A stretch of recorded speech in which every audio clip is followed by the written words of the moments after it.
Bonsoir à tous et à toutes. Je suis Aline, coach de l'âme et de destinée. En cette soirée, je voudrais parler avec vous sur la foi. La foi qui est égale à la folie. La Bible nous dit que la foi est une assurance des choses qu'on espère. Elle affirme assurance des choses qu'on espère et une démonstration de celles qu'on ne voit pas. Alors, en cette fin d'année, plusieurs personnes espèrent des choses, mais plusieurs d'entre elles aussi ne les démontrent pas. Et il y a un passage qui dit dans la Bible, la foi sans les œuvres est une foi morte. Je vais me référer à deux histoires. À l'histoire de la femme de la perte de sang pendant 12 ans. La Bible nous dit que sa situation ne faisait que s'empirer. Elle avait dépensé tout ce qu'elle possédait. Et sa situation allait de mal en pire. Alors cette femme a entendu parler de Jésus.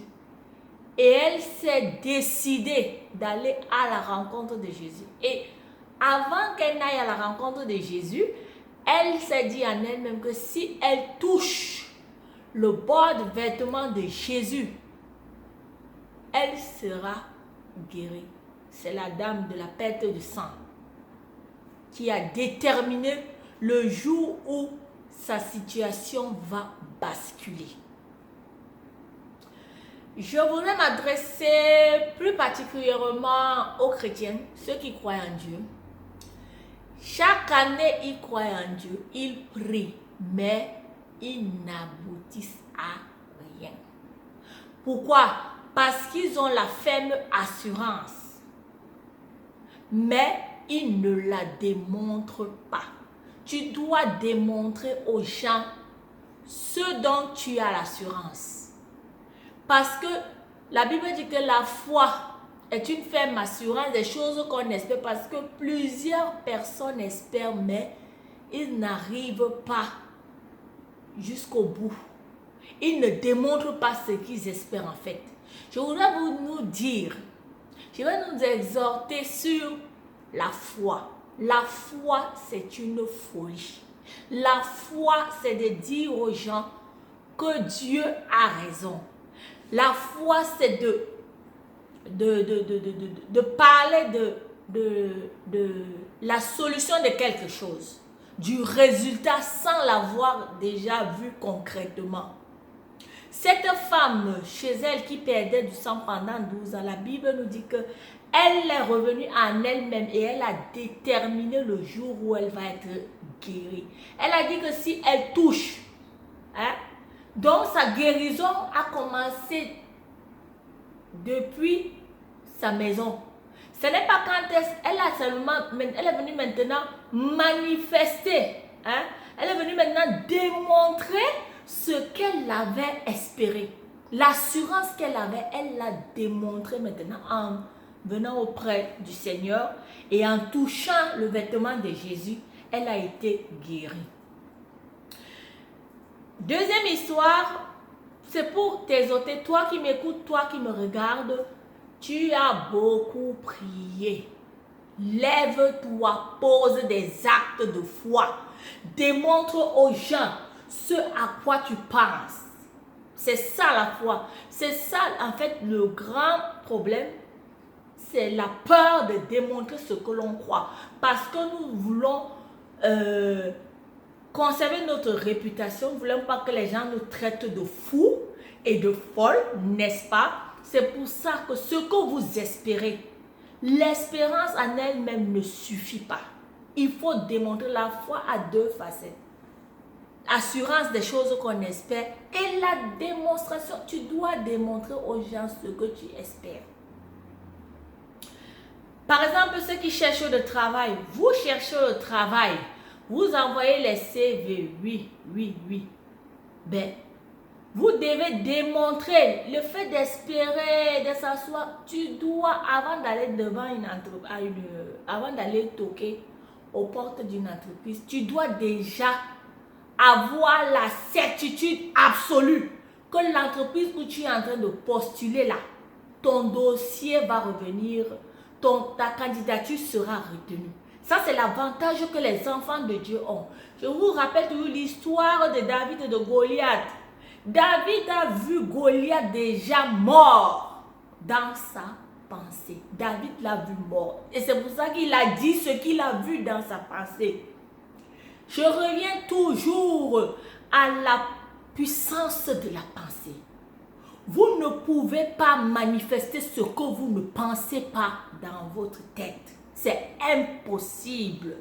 Vous pouvez proclamer, dire des choses, mais si au fond de vous, vous n'avez pas encore perçu la chose que vous espérez dans votre pensée, cette chose ne va pas se manifester physiquement. Je voudrais parler à quelqu'un en cette soirée. Je voudrais booster la foi de quelqu'un en cette soirée. N'attends pas le 31 décembre. N'espère pas, mon frère, ma soeur. Va à la rencontre de ce que tu veux. Lève-toi. Pose des actes de foi. Démontre ce que tu penses. Je vais vous raconter mon histoire. Quand je me suis mariée, j'ai dit, quand je me suis mariée, puisque quand on se marie aux expatriés, il y a une loi au consulat qui dit que nous devons patienter 6 mois, voire 1 an pour la transcription de notre mariage dans les registres français. Bien avant que je me marie, j'ai dit à mon mari, parce que j'avais tellement foi en Dieu, j'ai commencé à dire aux gens, au revoir. Je leur ai dit, au revoir. Dès que je me marie, je vais avoir le visa les jours qui suivent. C'est ce que j'ai dit. Et oui, effectivement, comme je vous dis, la foi, c'est la folie. Tous mes proches, mes amis, tout le monde voulait me raisonner. J'ai dit, vous n'allez pas me raisonner. J'ai dit, je crois que Dieu est capable de le faire. De transcrire, de permettre à ce que mon mariage soit transcrit dans les plus brefs délais. Je l'ai dit, je l'ai proclamé. Ce que je pensais, j'ai commencé à le proclamer. Tellement je proclamais la chose que même mon mari m'a dit, what? Tu crois vraiment qu'on va te donner le visa? J'ai dit à mon mari, ramène tous les papiers. On va me donner le visa. Dieu va faire un miracle. J'arrive en Europe après que je sois mariée là. Les jours qui suivent là, je vais venir. Et il me dit non, mes proches disent ici que non, ne transcris pas vite le mariage, ça prend des années, ça prend des mois, ça peut prendre 1 an. J'ai dit, les gens m'ont taxé de folle. On m'a dit, l'emballage, je crois que le mariage il est monté dans sa tête. J'ai balayé tous les arguments des gens. J'ai dit, je pars, dès que je me marie, je pars en France les jours qui viennent. J'ai commencé à le proclamer. Et j'ai dit, même à mes copines qui vivaient en France, je les ai dit que dans 2-3 semaines maximum, je serai devant chez elles. Je vais leur rendre visite. Elles m'ont dit, je crois que Aline, tu pètes déjà les plombs. J'ai dit, je ne pète pas de plomb. Je crois que Dieu est capable de le faire. Et même quand je suis arrivée au consulat, pour restituer tous les papiers, pour restituer l'acte de mariage camerounais, tout ça là. La dame, même madame la consul, m'a répété le même discours. Que ici, là, nous devons patienter 6 à 1 an, le temps qu'on transcrive le mariage. J'étais là, j'avais déjà dit à mon mari que Dieu va faire quelque chose de surnaturel. Je le crois, je crois qu'il est capable. Jusqu'à ce que la dame aille dans les registres et qu'elle sorte notre dossier et qu'elle vienne devant nous. Elle-même, elle était surprise, elle était dépassée. Elle nous dit, ça, je n'ai jamais vu ça depuis que je travaille dans le consulat. elle nous dit, c'est la première fois qu'elle voit ça. Nous, à notre grande surprise, je me disais, mais qu'est-ce qui se passe? Qu'est-ce qui se passe? On a cru qu'on a oublié peut-être un document. Et la dame nous dit que, madame, votre mari est déjà transcrit. Venez la semaine prochaine, nous allons vous faire le visa. Vous allez repartir avec votre mari en France. Et là, je dis, mais messe, tu es capable. Donc, mon frère, ma soeur, ne subis pas les choses. Tu dois poser des actes de foi et tu dois faire violence dans tes pensées. Tu dois faire violence dans tes pensées. Et c'est aussi de la même façon aussi, j'ai eu une amie qui cherchait du stage et qui était venue chez moi. Ça fait peut-être, ça fait quoi?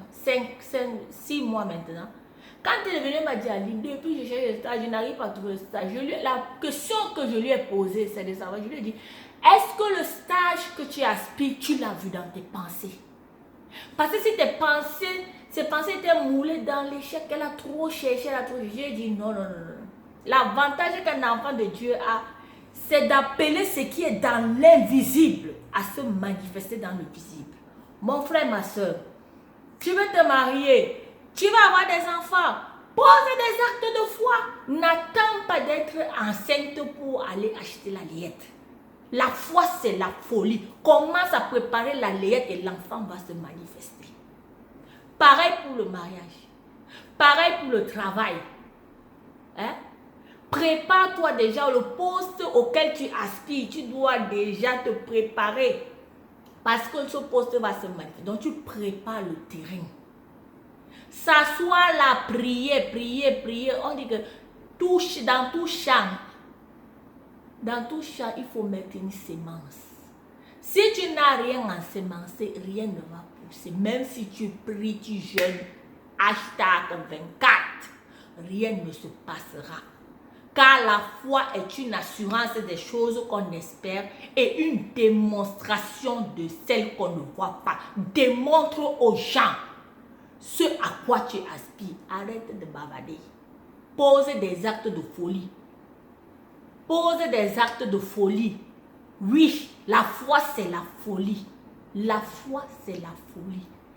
C'est de dire aux gens que Dieu a raison. La chose n'est pas encore là physiquement, mais tu l'appelles, tu proclames et tu te comportes comme si tu l'avais déjà. Et elle va se manifester. Dans cette vidéo, c'était juste pour booster quelqu'un qui est assis dans son, je sais où, dans son canapé, dans sa chambre. C'est à toi que je m'adresse. N'attends pas le 31 décembre pour formuler de nouveaux vœux. Commence dès maintenant là. Appelle à l'existence ce que tu veux voir dans ta vie. Appelle-le. Change ta façon de penser. Mon frère, ma soeur, fais violence. Jésus a dit que le royaume des cieux, c'est les violents qui s'en emparent. De la même façon, la femme de la perte de sang, elle a dit que si elle touche le vêtement de Jésus, elle sera guérie. Et c'est ce qui s'est manifesté. Ce qu'elle a dit, c'est ce qu'elle a vu. Donc, c'est ce qui est dans tes pensées là. C'est ce qui va se manifester. Sur ce, je vous fais de gros bisous.